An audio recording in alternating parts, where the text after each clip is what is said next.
Okay. Jai Baba, everybody. Welcome to the Lord Meher book reading.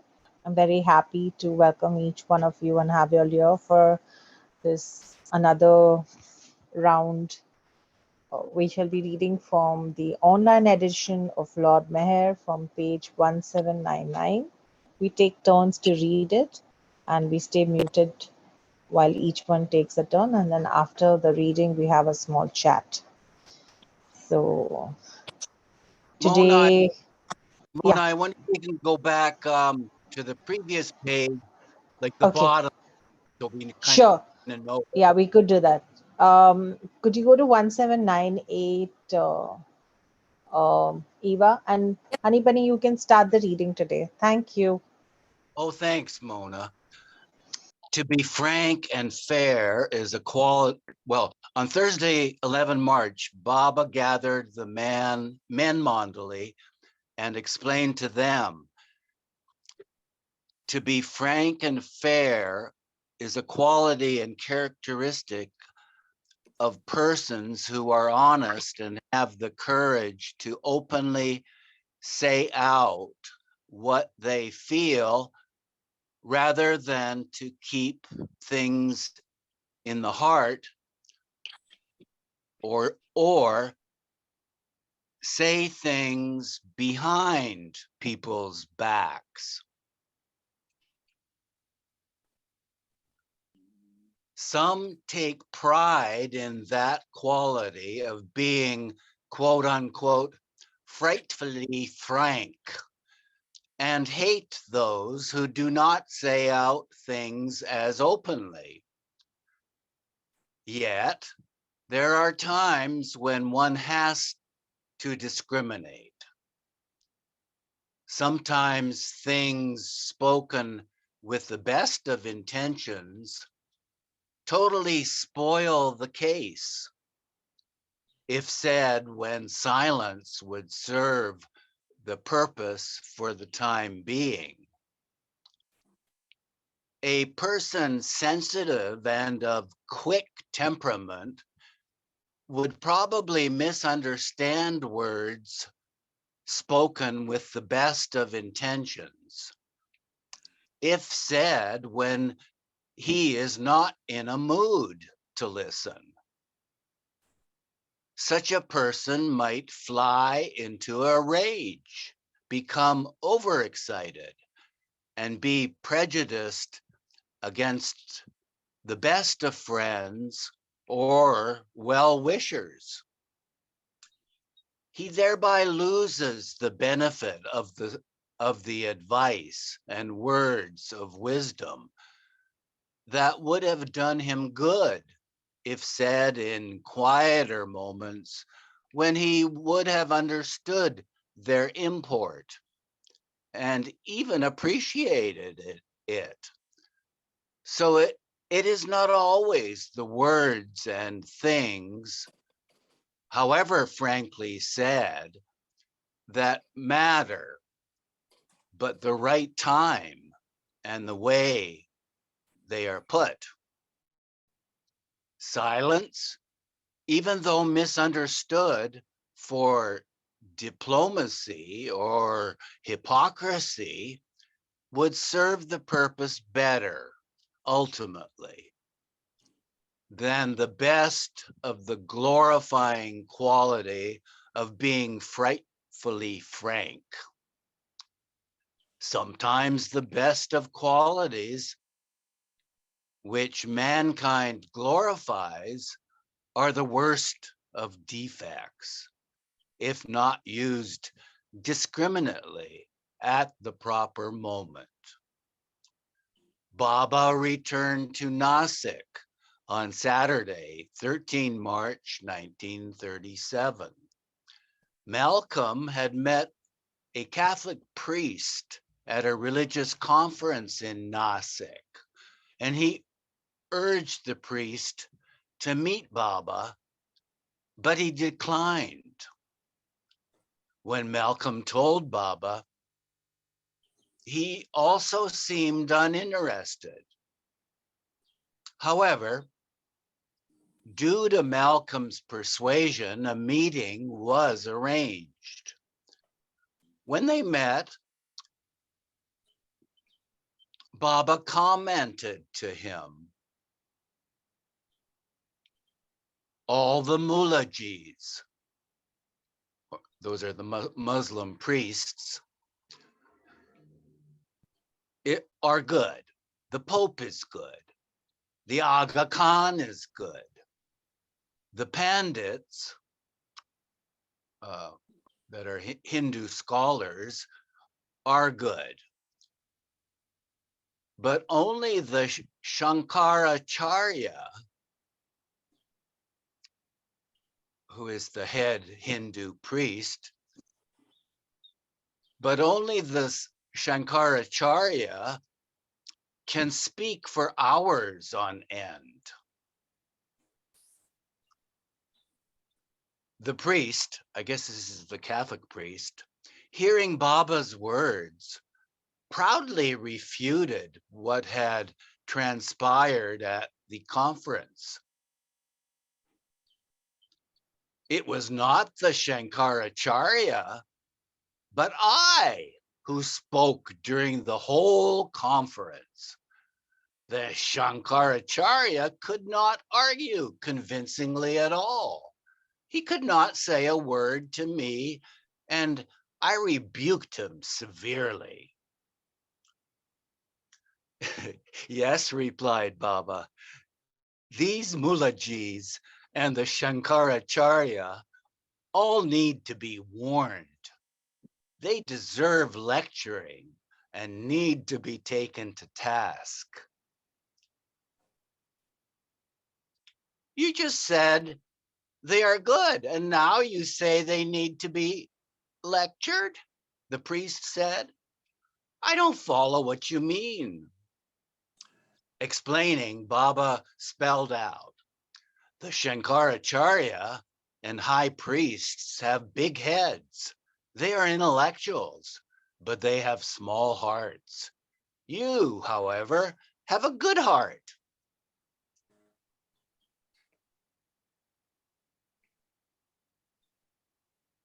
Baba added, there are many to teach in the world, but very few to learn.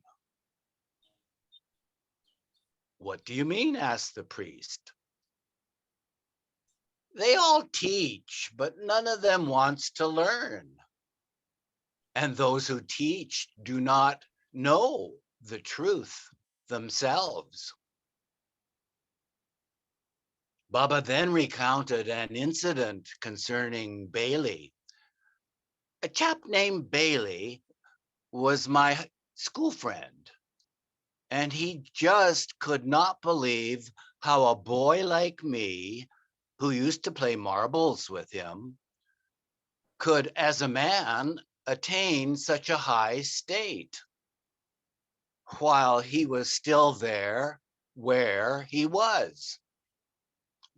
While he was still where he was. The difference between him and me was so phenomenal that he wanted to see some miracles as proof in order to gain conviction about me. One day when Bailey was writing something in my thatched hut in Pune, all of a sudden the inkwell began dancing up and down. He was flabbergasted. After a little while, the pen jumped from his hand and also started to dance. He started shouting, Baba, Baba, and wept continuously for some days. From that day on, he was convinced of my powers and had faith in me.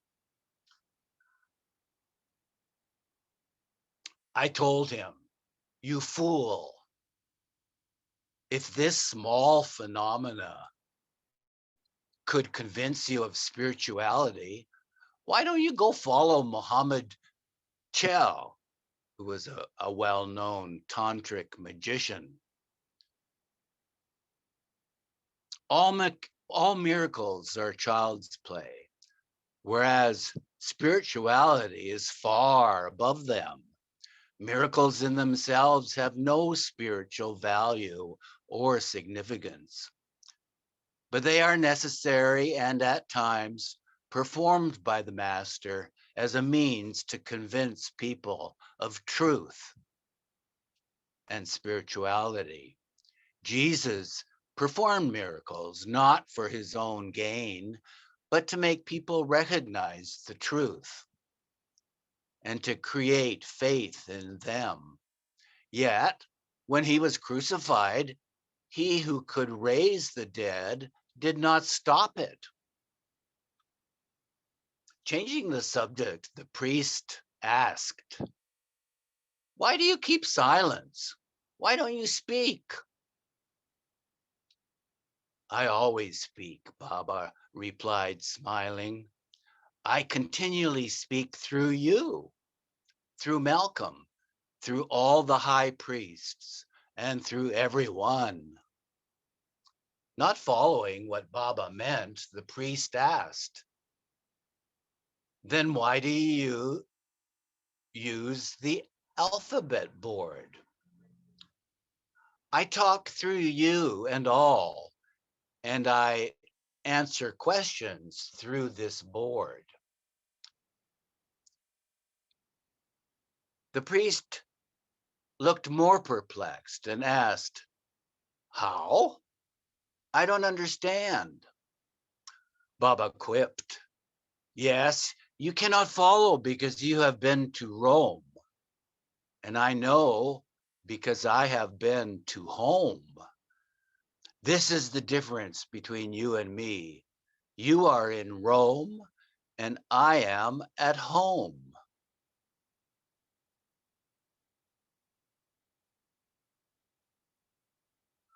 Next reader, please. Thanks. Thank you.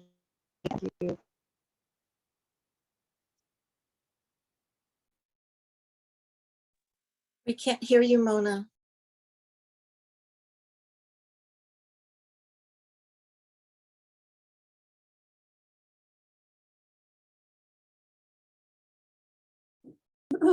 Did you want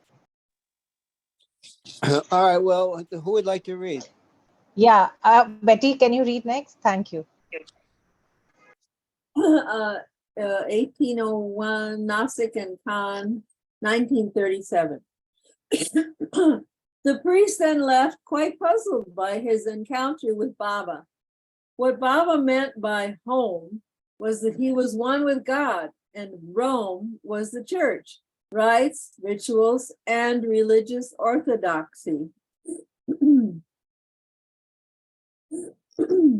The photo is Rahuri, 1936.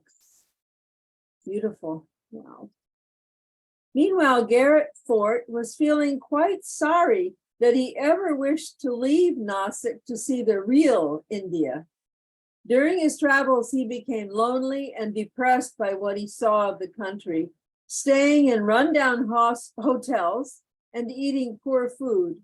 He also began to reflect on what exactly he was doing in India after all. On 5 March 1937, he wrote a long letter to Baba expressing his feelings. His letter is revealing as an example of the inner turmoil Baba was stirring up in each of the Westerners in Nasik by whatever methods necessary. In fact, as things unfolded, Garrett Fort's feelings were to lead to major changes in the ashram. The following is what he wrote to Baba. So far, I've had no experience that any ordinary tourist wouldn't have. And aside from seeing the, quote, surface of contemporary Indian life, I'm a little dubious about having gathered much in the way of impressions that will assist us in our film. I feel very pessimistic about filming what I've seen so far. There must be an India, Baba, that has the glamour and charm I've read about and heard about all my life. Where is it? Not along my line of march so far. What I've seen is an India I don't know, which strikes me as slightly disconcerting, considering that I'm supposed to be digging into Indian life with both hands.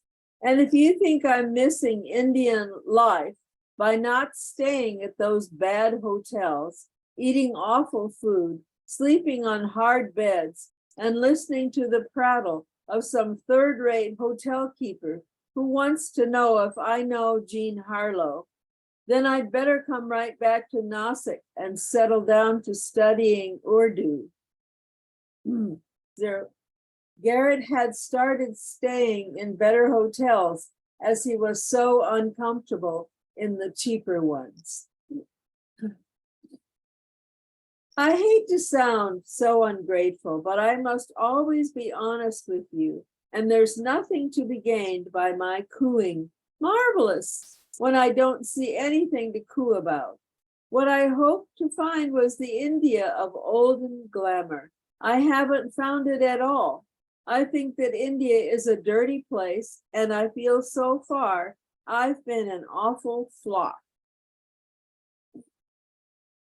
Baba, do something about me. Free me from this horrible halfway state, that of being cut off from the life I knew and having the new life withheld for some reason or other. I know you didn't bring me to India to flounder around like a fish out of water. I feel so sterile, so useless, so utterly devoid of inspiration, so dull. I know locked away within my mind there is beauty and productiveness and the ability to create. And in my heart, there is that great longing to be of use, of service to you and your cause. You have the key that will unlock all this and cause it to come flooding forth in a vast, unlimited stream of energy, which can be turned to such terrific advantage. Why do you hesitate to turn it, to make use of the inner forces I've laid at your feet in love and trust? I know you will one day, but meanwhile, I'm going slowly nuts. All of my life, I've been active, used to having things happen, making them happen, glorying in accomplishment, however small and insignificant it may have been, when compared with what I may do for you, if you will only let me. Help me. I can't just sit down and twiddle my thumbs and smile sweetly at the others in our group and talk about Urdu verbs and where did the strange bird come from that Rano found in her cage. And even taking a trip of this sort isn't enough, because no matter how many miles I go in quest of action, and I mean productive action, I really go nowhere, because it is all within me, with the doors of my mind and soul still tightly shut. With you to help, I can sit at my desk in Nasik and turn out great plays, great film stories, deathless prose, anything without stirring from my chair. I know all that. I want to do it. I want to have some knowledge, something I can hand out to others in my world who need it. The things I came from America to receive. If I should suddenly return to the West at this moment, I would go back with empty hands, with nothing but the memory of a few blessed hours with you and little else. When I look around at many of those who have come through the past few years with you, I am filled with wonder and perplexity. Next page. If you should suddenly cut yourself off completely from them, where would they be? What have they gained by these years of service and sacrifices? That is, they can pass on to others. For themselves, perhaps a certain degree of spiritual liberation. But that's taking a selfish attitude. What can they do to help? What do they know that they didn't know before? And our Western disciples, what about them? What could Malcolm and Jean take back to America? How could Elizabeth carry on your work? not knowing what exactly what it is herself. Tom sent back to London with no more letters from Baba, no more contact with Baba. What would he do? Do you think that they have all absorbed the things you have told them to a practical degree? Those little talks, so carefully noted down in shorthand, so meticulously typed. Do you think they have been made a part of these people? I don't. In the first place, they don't understand half of them. Neither do I. Ask Elizabeth what makes her wake up from sleep. She may say, my sanskaras, they demand to be spent. Ask her what she means by this and watch her fumble. Ask Norina to explain the difference between illusion and delusion, and with examples. She has it all typewritten down and tucked away in a nice notebook. But can she make it clear to someone who hasn't had you explain it to them? I bet she can't, and I can't either. And yet we all sit around at your feet and listen and look wise and walk away with our brows furrowed with thought of the eternal verities, without having the faintest idea what they are. But they have all given up their lives to be in India with you and write long letters home filled with minute accounts of everything they are doing and feel that they are helping in your work, or someday will help in your work. And not one of them has the remotest conception of what that work is or how they're going to do it. If we were all going to be with you in Nasik for the rest of our lives, this would be very nice. Many of the Western group have passed middle life and find it comforting to feel that they are to be sheltered and looked after until they pass on. Dear old Will and Mary, saintly characters if I ever saw two. Rano, although still filled with an apparently inexhaustible store of energy, with a colorful life behind her. Norina, an aging woman with a brilliant career in the past. Malcolm and Jean, buffeted about by life for years and glad of a haven. Elizabeth, seeking respite from marital maladjustments in union with you. All of these people, good-hearted, sincere, loyal, but looking back over their shoulders at life. I feel that my life hasn't even begun. In my mind, I'm still 17, with the world before me to be encountered, enjoyed, conquered, learned lessons from.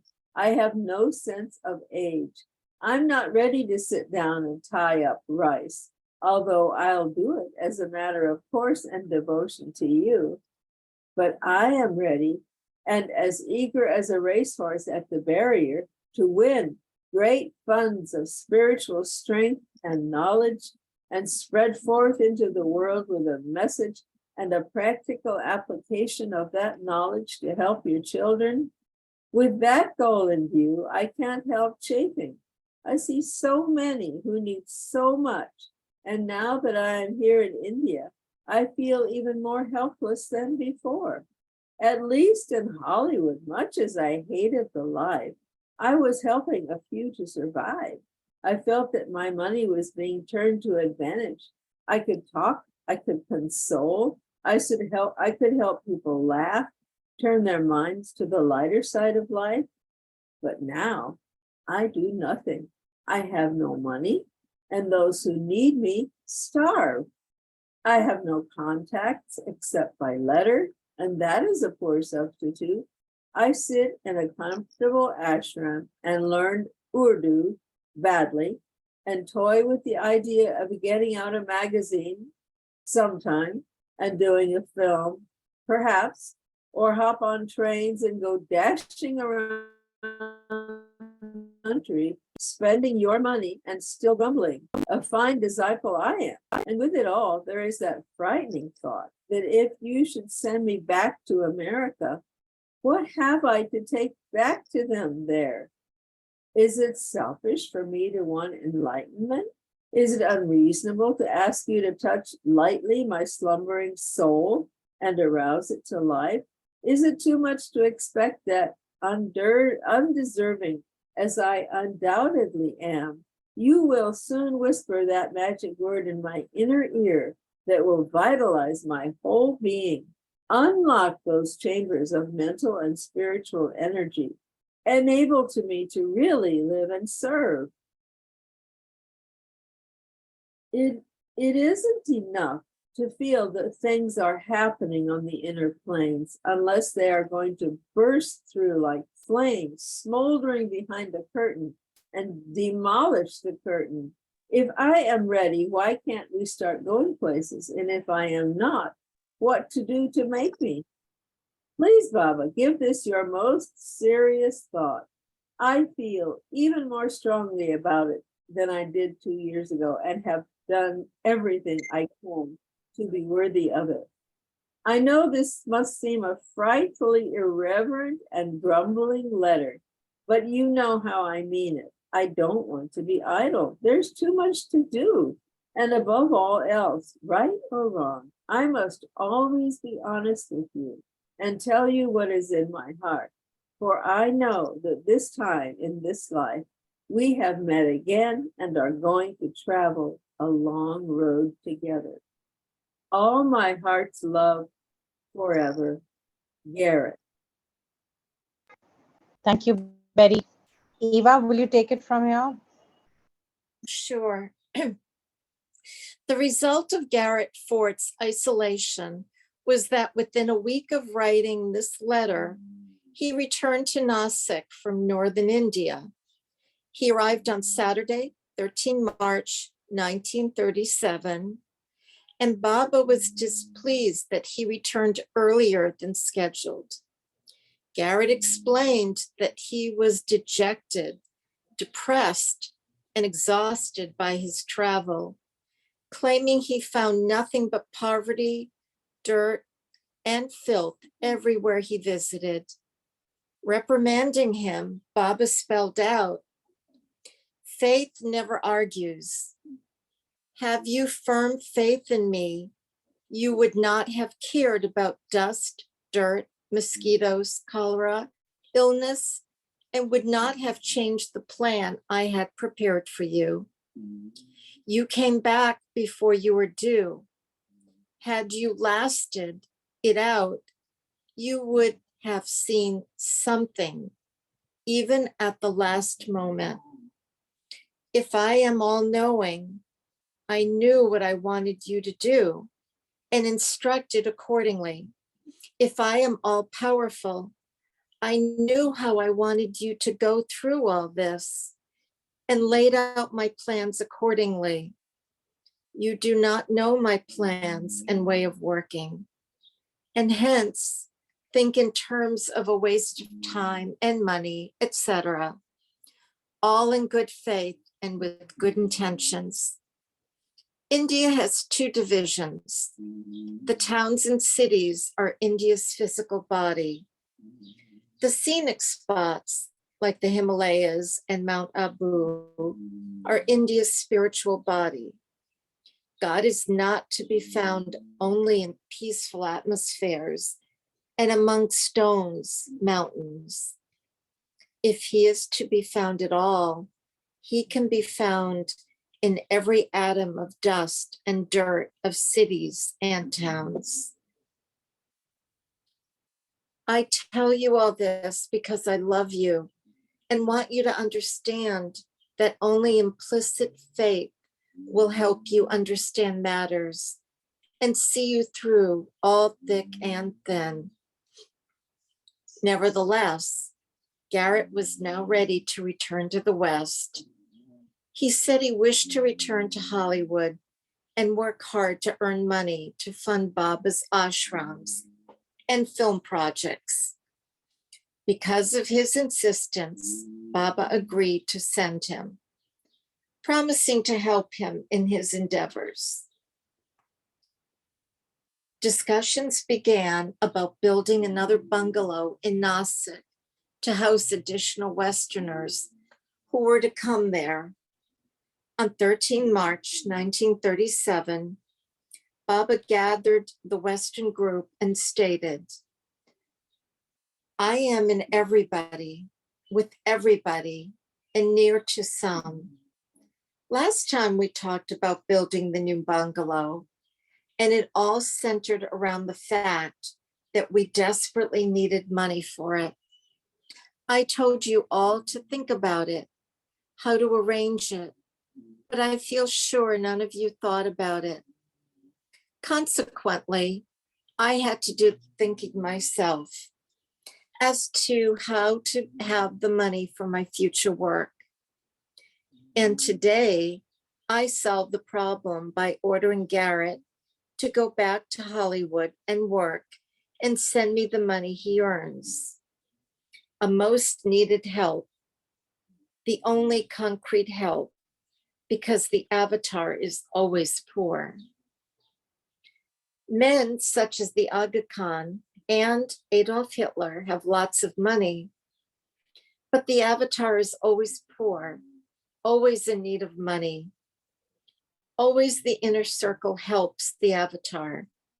So we send Garrett to Hollywood for 3 purposes: to send money, to spread the message, for I will work spiritually through him, and to work toward the film.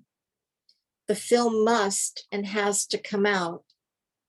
Therefore, for these 3 purposes, Garrett goes to Hollywood for 14 months.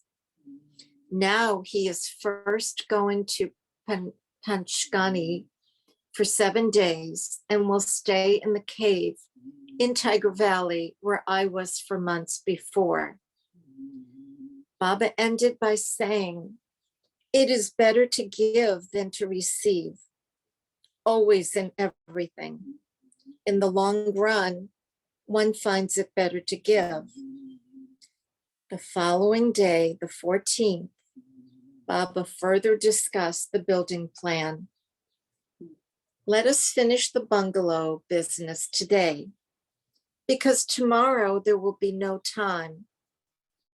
The building will cost 16,000 rupees, and for the furniture will 8,000 rupees, a total of 24,000 rupees.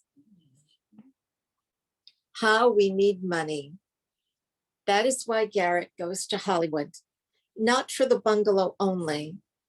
This we shall try somehow to manage. But later on, we will need lots of money for very great work. Only Garrett can make money quickly. I will push him. We cannot touch the trust money for the bungalow, but whatever new building we build goes to the trust.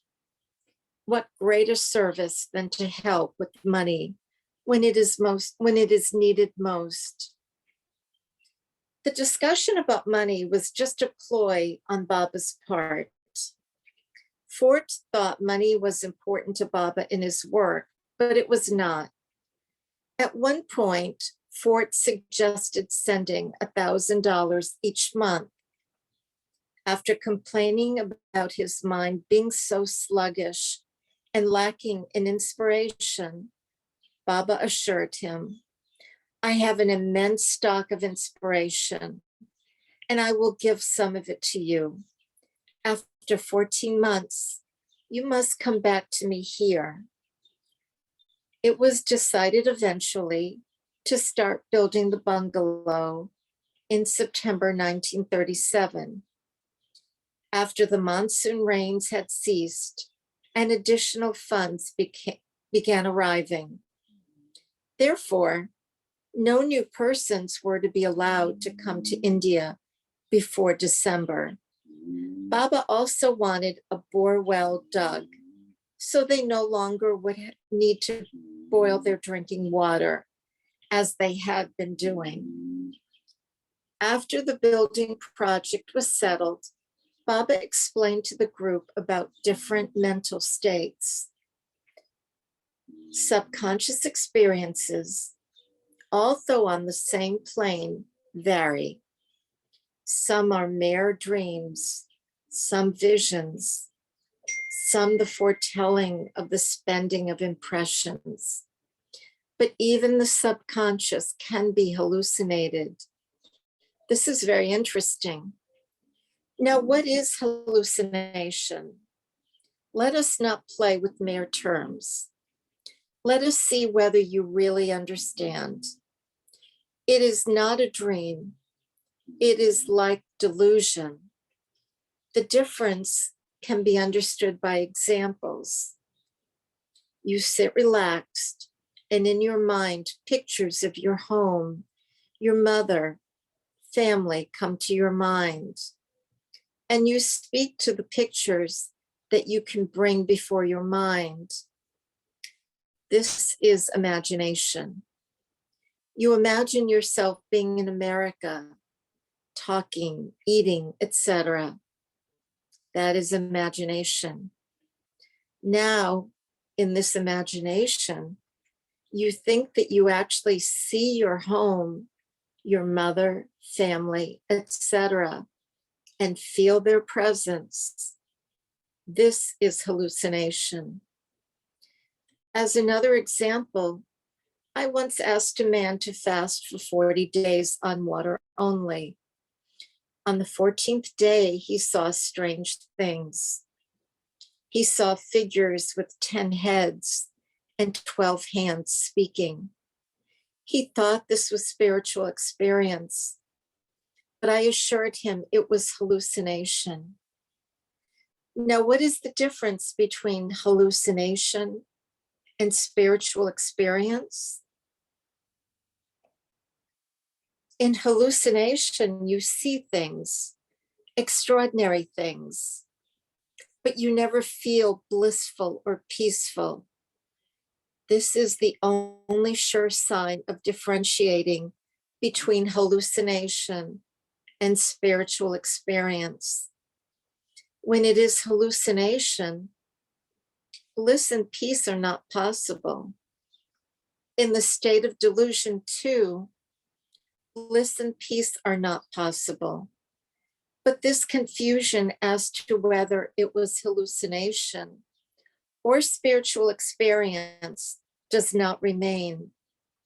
In hallucination, you see figures, giant figures or pygmies, etc. Yet you doubt as to whether they exist or not.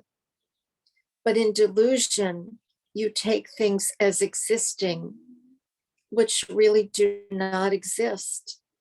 Hallucination is like a conscious nightmare. Garrett asked, how can you imagine things you have never seen? Baba dictated, you have seen things far back, ages back. You can never produce what you have not seen. Imagination is infinite. But sometimes you see in your dreams events that occur years after, and all of a sudden you remember having dreamed it. Sometimes you see such funny, strange things, things having no meaning, or you see persons you have never seen in this life, but you have either seen them in the past or will see them in the future. Garrett asked, when you have dreams of future events, have you seen that? You will see it later, even if you have not seen it yet, Baba replied. Imagination is always something you have seen or will see in the future. What about astral journeys? Garrett inquired. Astral journeys are taken by persons consciously or unconsciously, but those that really matter are the ones done consciously. You actually experience being aloof from the gross body and having a subtle body, and seeing with the eyes of the subtle body, and smelling with the nose of the subtle body. In a dream, when you sleep, this physical body is not used, and yet you see, smell, hear, taste, etc. You do it all with the subtle body.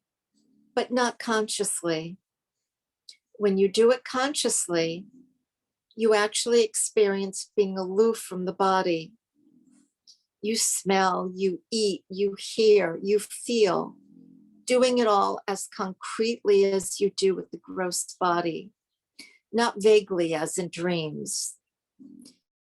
You can then actually feel the body as a cloak. You take it off and put it on like a garment, actually, not just imagination. Garrett asked, what happens when we establish a direct mental contact with you, Baba, thinking of you? Thank you, Eva. Marvin, could you read next? Thank you.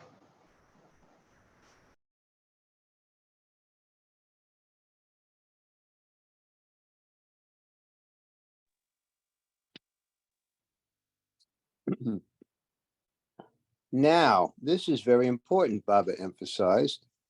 The difference is so subtle between imagination and contact, yet there is a world of difference. When you imagine, you have no purpose. When you contact, you have purpose. Malcolm then said, it's clear, but even in contact, don't you use the imagination? Baba, yes, imagination is the background, Baba replied. The topic turned to what happens after death, and Baba commented about heaven and hell. Heaven and hell are mental states, not places. In these states, the mind's desires and the capacity to receive become extremely intense. For example, you die, you're dead. That means you leave the body, but you as soul continue. Your mind and your ego also continue, and the impressions in your mind are there. One of these impressions is drinking alcohol. Now, this impression has to be wiped out by drinking. But here in this state, without the body, the drinking process is only by thought and desire. The mental enjoyment, however, is much more intense and it lasts longer. There in the body, the thought is to drink. Now you can enjoy drinking just by thinking. But since the gross vehicle is not attached, you cannot get drunk unless you drink gross wine. Garrett asked, what is meant by a possession? Baba spelled out, there are certain cases where the gross body is compelled to drop before the person's sanskaras are completely used up. Such is the case when a person commits suicide. The body is gone, but the momentum of all the gross impressions goes on, and the person becomes a ghost. The soul wants to drink, eat, etc. very, very badly, so much so that it takes two unnatural resources. By entering someone else's body, it awaits its opportunity. When it finds you drinking, pointing to one of the groups, it satisfies its desire by drinking through you. When it has to experience anger, then when you are angry, it experiences it through you. This is a fact. The Western group had to go to sleep early that night at 8, since they were going to Meherabad with Baba the next morning. To avoid driving in the heat of the day, Baba woke them at 1 a.m. on Monday, March 15th, 1937. After hot tea, they started out at 2 a.m. Baba assigned each person's place in the 3 cars and in good humor posted a list with each one's new nickname.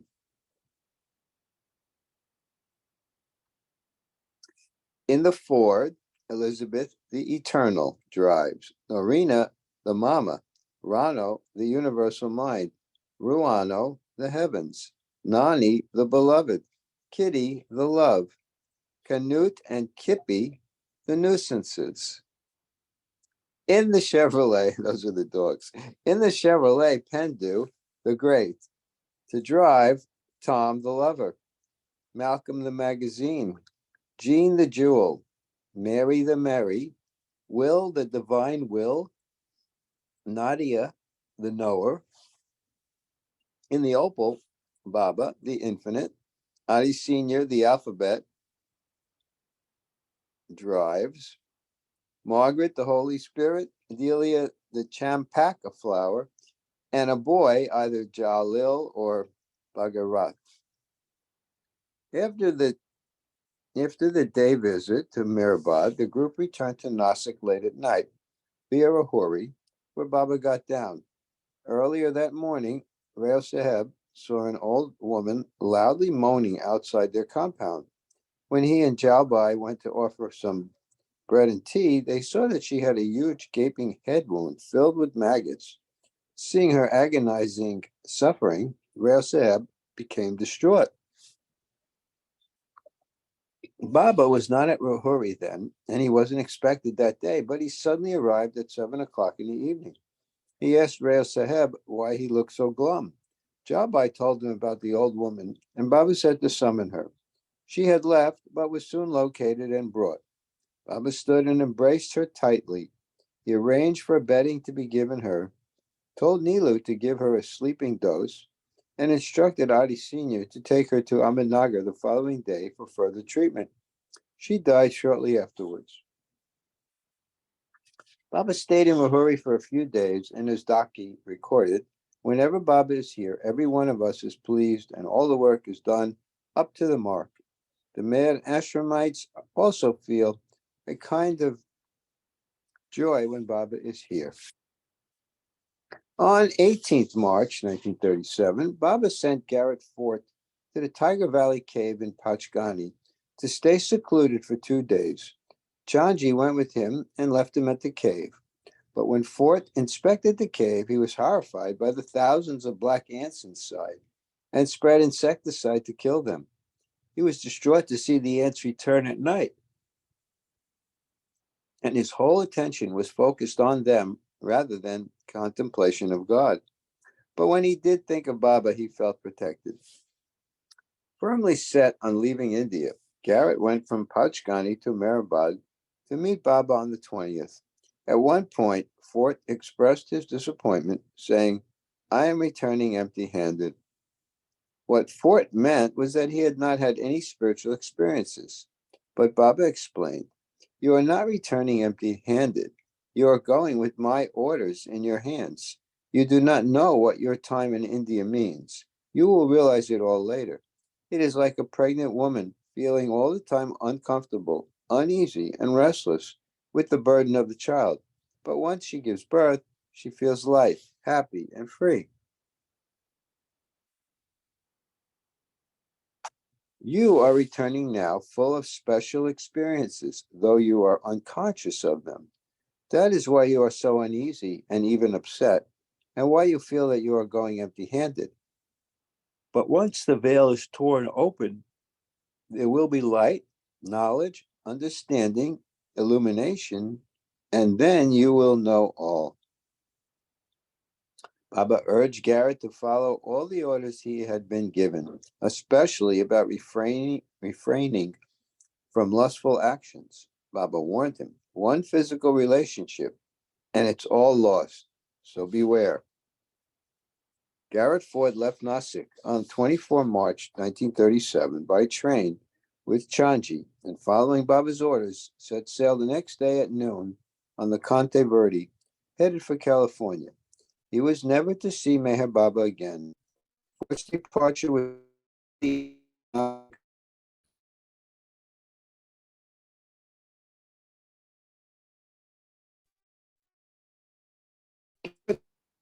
I can't hear you, Marvin.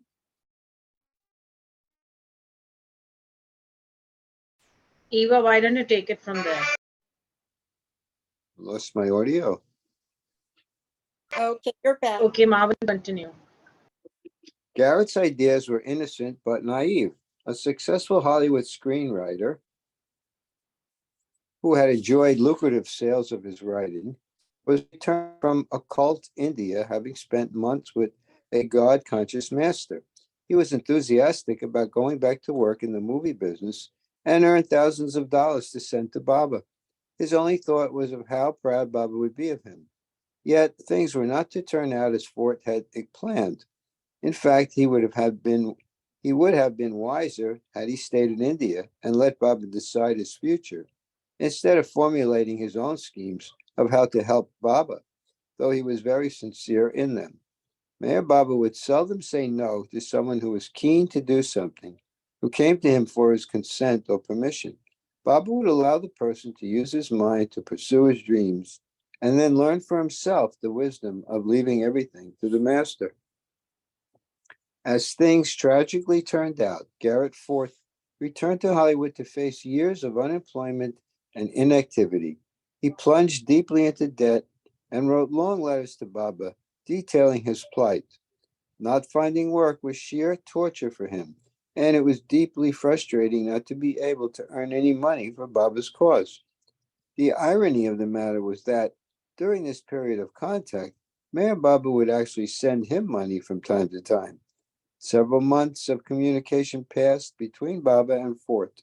After one of Fort's whining letters, as he himself described them, asking Baba to do something to help him, Baba sent the following letter from Khan, dated 3 October 1937.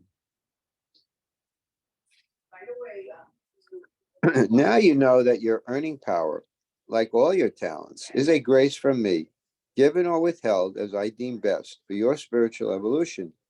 You said in your letter that you have surrendered your life to me, that you have no ambition but to serve me, that you are a soldier ready for the call. But apparently you do not like the call that has been given you. You want the war to be conducted according to your ideas, not mine. Try to remember, dear Garrett, that you are doing my work, which is as ancient as I am. In surrendering your life to me, you must be prepared to follow my instructions implicitly, without caring for the results, which are in my hands and depend upon my will. My promises are always kept, but in my own way and at my own time. I am not a writer, so I do not always express myself as well as you might wish. I am not a pedagogue, so I do not tell you in advance what the lesson for tomorrow will be. I am God, the Supreme Liberator, and if you knew what strides you have been making toward liberation by the trials through which you have been going since you left me, you would be overcome with gratitude instead of filled with discontent. It is true, I use the circumstances of everyday life to liberate my devotees, but I use them in a way that is beyond the comprehension of the intellect. So you must not expect me to provide you with blueprints of my plans, either individual or universal. Have faith in me, supreme faith. I am always with you, directing you as my own vehicle, my own son. Whatever is accomplished in all that you do or do not do is always my will. You are my instrument in my drive orchestra, an instrument which I need, but which must be perfected.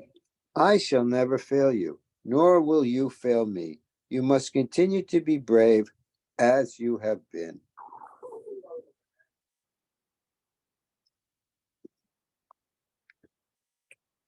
Picture of Garrett Ford with Baba. On Thursday morning, 25 March 1937, Baba took the Westerners for a picnic at Trimbach, the source of the Godavari River, 16 miles from Nasik. The group left Nasik at 5 a.m. in 3 cars. At the base of the hill, they got out and began ascending 700 carved stone steps. Baba had Jean, Nani, and a few others who were not well carried up on seats swung between 2 poles. Thanks, Marvin. Mahu, would you read next? Okay. Have a little cold hope. So this is page 1813, year 1937. At the top, Baba showed them the source of the river. He then directed them to a shady spot, told them to unpack and eat the picnic lunches. Afterwards, Baba motioned for them to repack the uneaten food and be ready to move. Then he took them on a walk. After an hour's walk, the group was noticeably tired. Baba then asked Delia to make tea and indicated that he was hungry. Why don't you all eat? He asked. But Delia objected because there would be nothing left for supper. Never mind, we will eat. And he motioned everyone to be seated. The baskets were again unpacked, the food was distributed, and tea was served. It was only 10 a.m., and they had already eaten their lunch, tea, and dinner. Baba spelled out, quote, "Since there is nothing else to do and the food is finished, we should go home." The sun was high by then, but nevertheless, they descended by a different route and returned to Meher retreat by noon. Memo came to Mehrabad alone on Sunday, 28 March, to see Baba and stayed with Dolat Mai at the family quarters. A meeting of the trust was held at 8:30 a.m. in Rahuri on the 30th. Ramju, Saroj, Adi Senior, Padri, Hindu, Vishnu, Kaka, Norina, and Elizabeth were in attendance. Chanji also came to Rahuri that day from Bombay.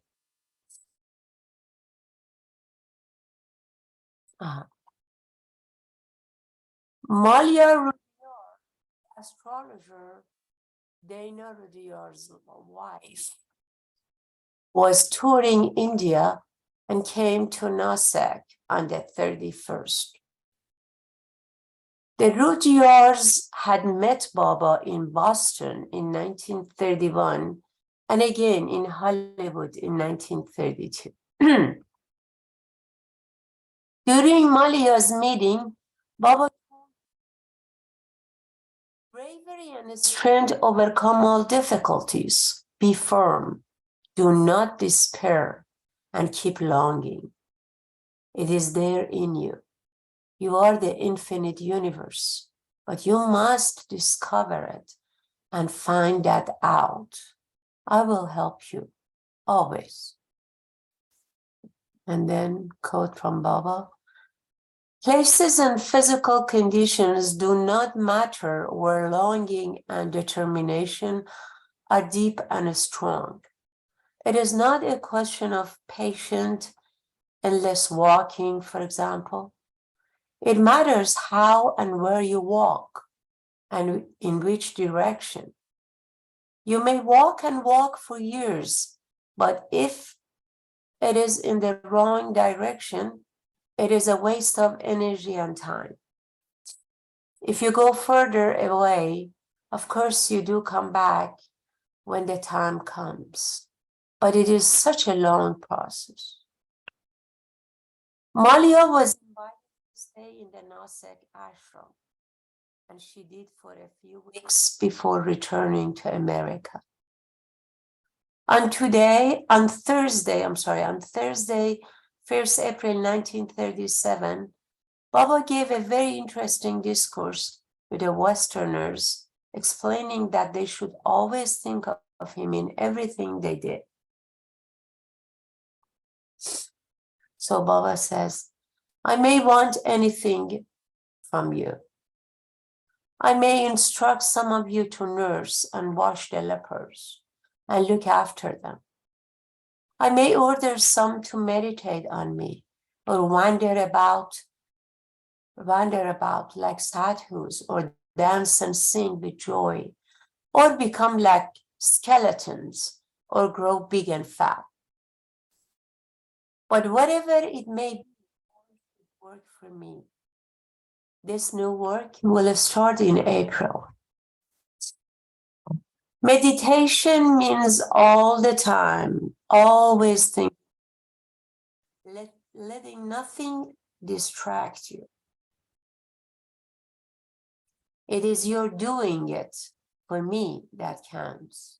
Otherwise, We have millions of hospitals and billions of nurses to call upon. But I want you to work for me, beg for me, write for me, meditate on me.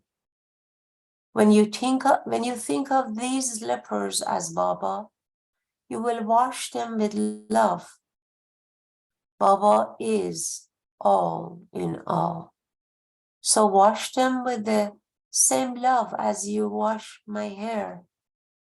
Then only do you experience the Saint Francis state.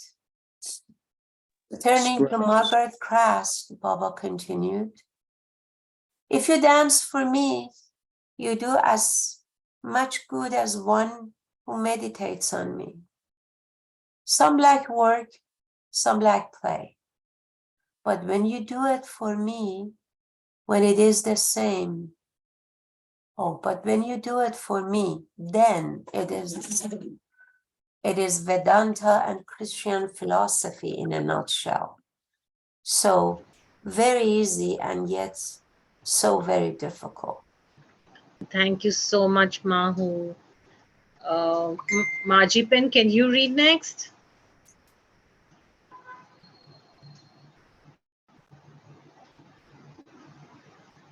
Okay.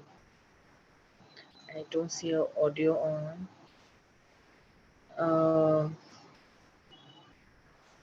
Vijay ji, can you read next? Thank Yeah, you. I can read. All right, thank you. Yeah, Jai Baba. Nasik and Keynes. Think of me in everything you do. Eat, dance, but forget yourself in the action. And think of me instead. This is union through action. The less you think of yourself and the more you think of Baba, the sooner the ego goes and Baba remains. When you ego go entirely, I am one with you. So bit by bit, you have to go. Today your nose, tomorrow your ears, then your eyes, your hands, everything. Think of me when you eat, sleep, see and hear. Enjoy everything but think it is all Baba. Baba enjoys it. Baba is eating it. Sleep soundly in Baba, and when you wake up, remember it is Baba getting up. Keep this one thought constantly with you. If you do wrong, then think it is Baba doing wrong. If you get a pain, think it is Baba getting a pain. Then, then it will be all the time Baba. Try to forget yourself and do all for Baba. Let it be Baba all the time. On the 1st of April, excuse me, April starts this new life. Try to forget yourself and do all as Baba, and you will enjoy what you do.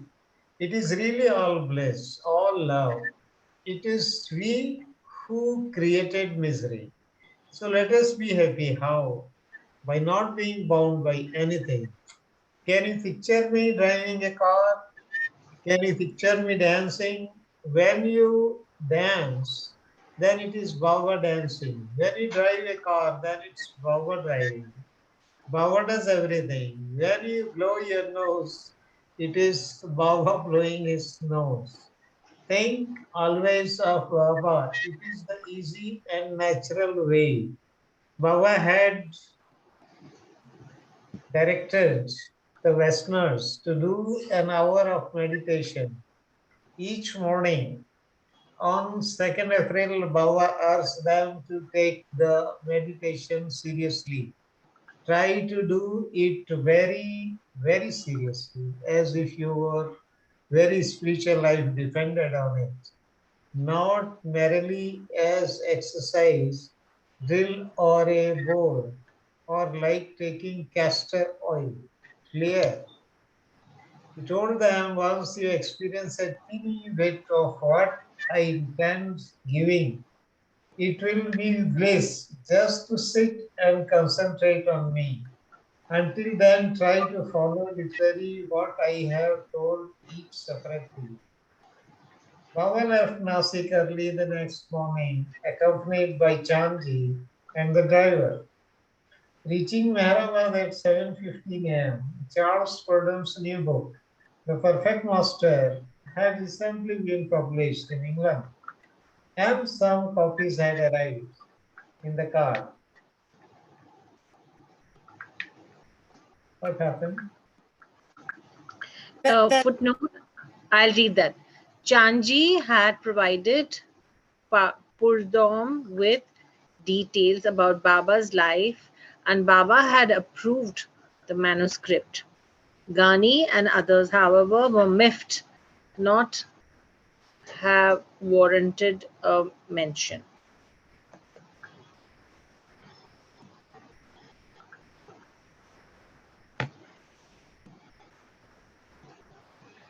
Would you say that again, Mona, please?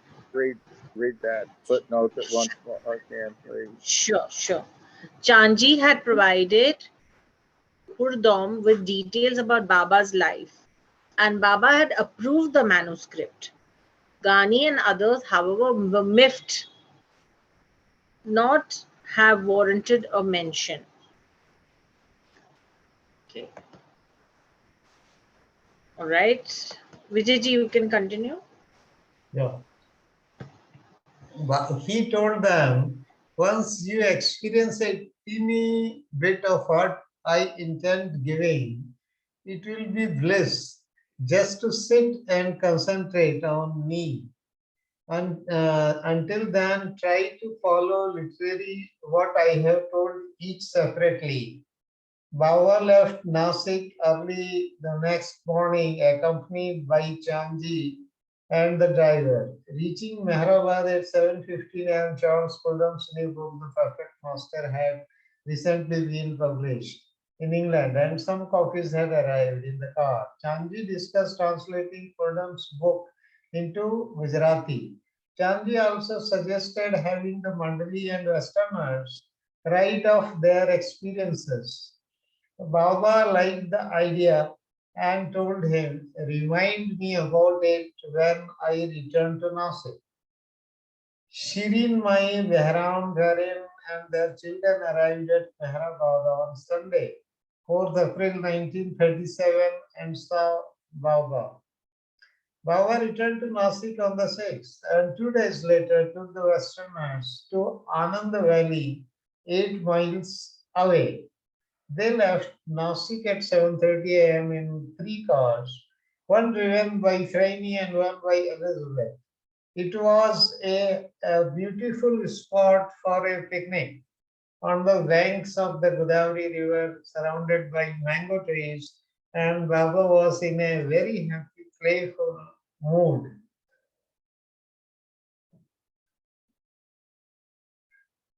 Nasik and Kens. Even the Nani was on a liquid fast for 40 days by Baba's order, drinking only 3 glasses of orange juice per day. She accompanied them upon arriving. Baba asked her to relax in the shade while he and others played deck tennis and gilli danda. All around 10:30, Norina returned to the retreat and brought back a hot lunch of rice and spinach. Baba ate with a group of grass leaf plates. Serving the food himself after lunch, they rested and played more games. Norina had also packed drinks, and Baba made himself a refreshing concoction of barley water, soda water, orange and watermelon juice. He distributed slices of watermelon for dessert. In the afternoon, the Westerners sat around Baba and amused him by telling funny stories. After lunch, Baba sent Fraini to bring Rustom, who had been ill with malaria. Rustom arrived and Baba asked him to lie in the shed and gave him barley water. Afterward, they left and reached the retreat by 3:30 in the afternoon. Baba presented copies of the book, The Perfect Master Book, to Norina, Nadain, and Kitty. He also discussed Chanji and Malcolm's idea of having the astronomers write of their experiences to be collected into a book. He gave all 1 month to complete the assignment by 5:30 p.m. Baba left Nasik for Rahuri and then went to Mehrabad. Picnic near Nasik, 1937, Kitty and Margaret holding Baba. In April, Nadain wrote of her experience in a long letter to the Bengali poet, novelist, and Nobel laureate Rabindranath Tagore, whom she had met in New York City many years before. An excerpt from her letter is as follows. We Russians always read and adored your poetic writings. India always seemed to us a country of highest spiritual manifestations and also of many alluring mysteries that fascinated our imagination and encouraged our hopes in seeking greater perfection. But it took years of search and ardent investigations before experience began to uncover to me the real meaning of true spirituality. As so many Westerners, I went through certain yogi practice, which I took wholeheartedly with the greatest inspiration of my life. But when I went as far as I could, I had to face insurmountable difficulties and had to stop, bewildered and helpless, as there was no one who could assume the responsibilities of real guidance.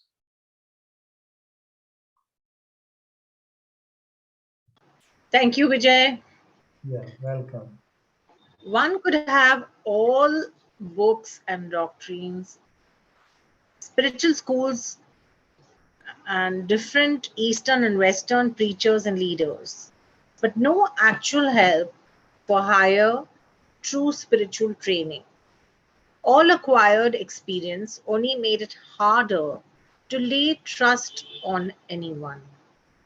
One thing was clear: the necessity of simple ways, the need of truth manifested as a perfect example.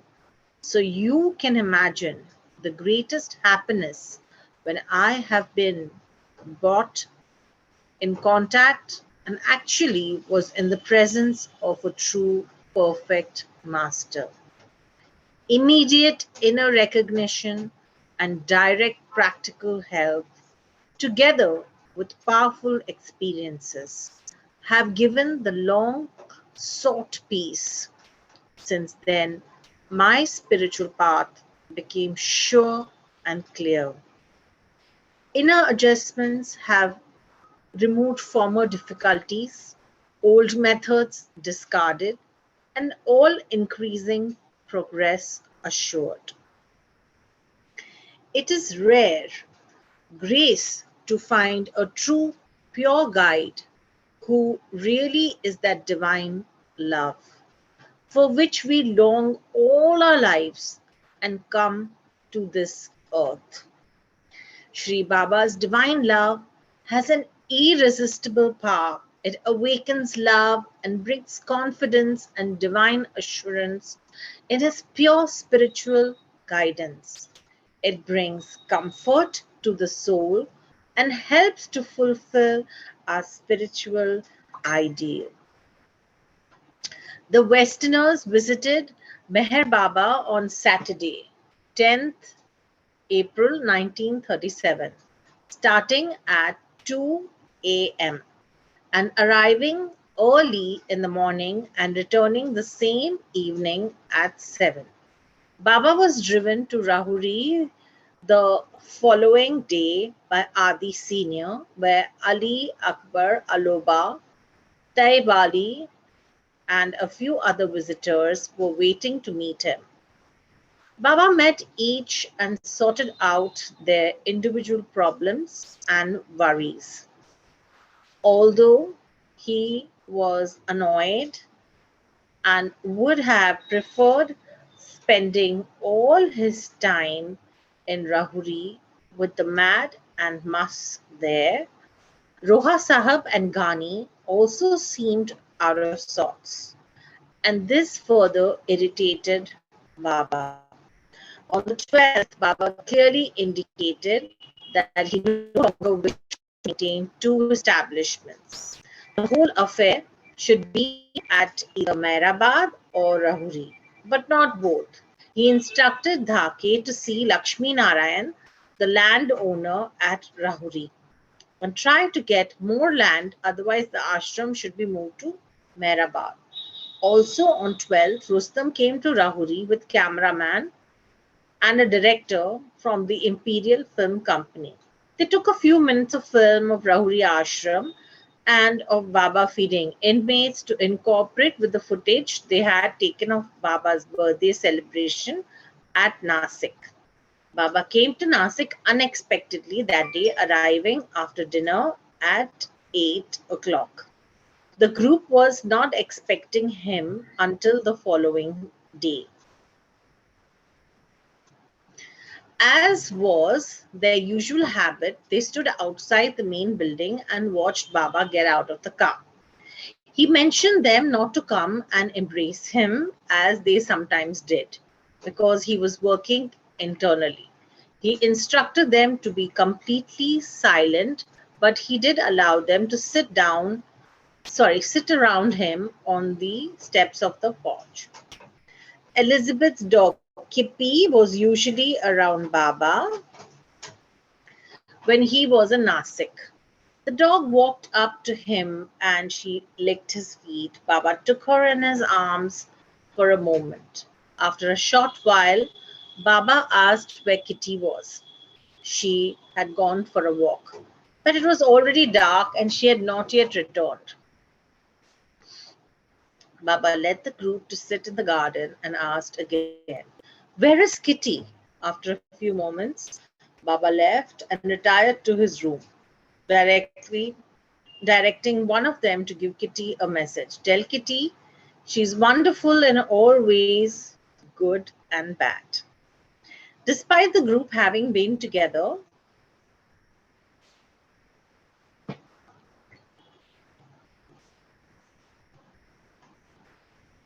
despite the group having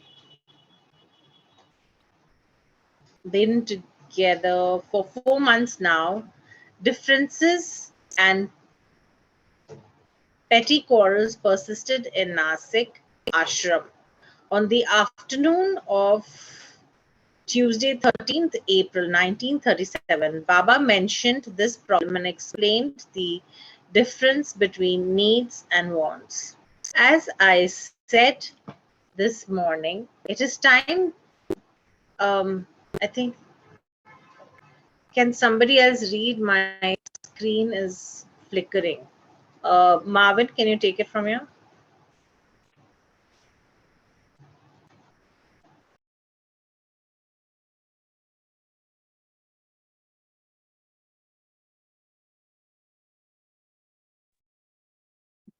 All right.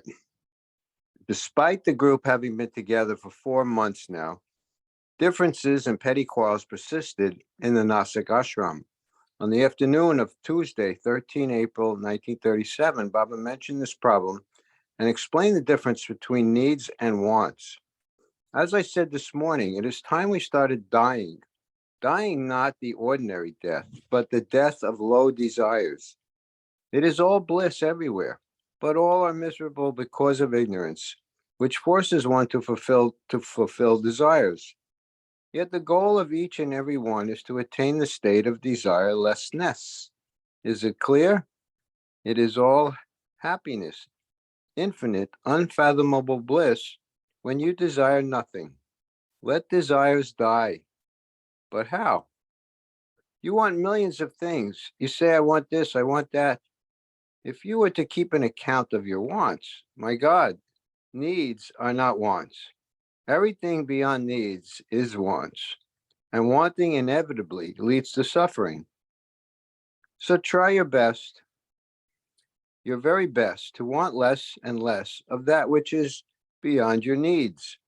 Try loving and loving more and more, and then you will want less of that which is beyond your needs and want more love. Try seriously. It will all be bliss if you don't want anything, but you must try consciously. The stone wants nothing, but wants nothing unconsciously. Let us begin by dying. The more you want, the more miserable you are. If you think seriously for just 5 minutes of all the things you have wanted during your life, of what you have gotten and what you did not get, and today ask yourself if you are satisfied with life. Let's finish the this paragraph, this part. All that you enjoyed in the past is today nil. All you have suffered today is nil. It was all illusion. So when it is our right to be happy, why try to be unhappy by wanting things? Don't want, be happy. If you want, the wanting makes you restless. If you do not get it, you are disappointed. If you get it after having it, you don't want it. You don't enjoy it. Therefore, long and be restless for one big thing. Long and want the one thing that will kill all the millions of other wants. Long for union. How clear and simple. Try with all your heart. Do not say yes and then not do it. Begin seriously now. You cannot love each other. All right, but try at least to give in to each other. But even this you do not do. Why? Because you are not honest. That is why I love the mad at the Rahuri ashram. They are honest in their insanity. You come from far away to love me and to realize me, but here you have turned into fighting cocks and hens. I think I will have to leave you all and go to Nepal or send you all to the Himalayas. So begin by wanting less. Try to love more. Try to have more tolerance. It is sublime happiness all around, and yet everybody is sad, miserable, and suffering. So do you all promise to begin dying? Each in the group promised to live by Baba's words. Thereupon, Baba continued, if I find disharmony and find you are not prepared to die, then it is better that you all pack up and go. You have not come here for name and fame. I have so many disciples from the West. I do not need anybody. I am always alone and always will be until eternity. It is you who need me until you become me. But if you do not try, what is the use?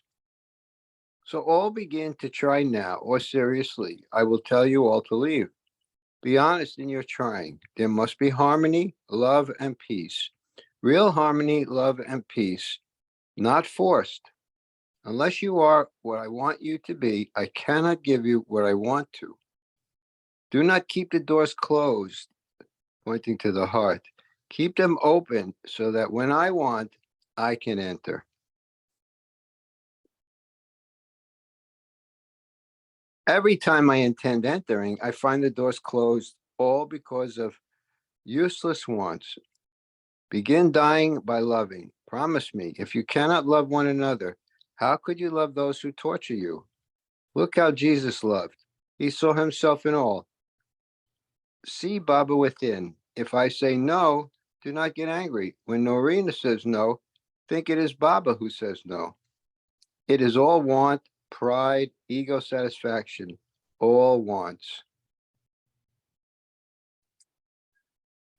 Okay, Mon, I think we should stop here, just because we're over the time. And this continues even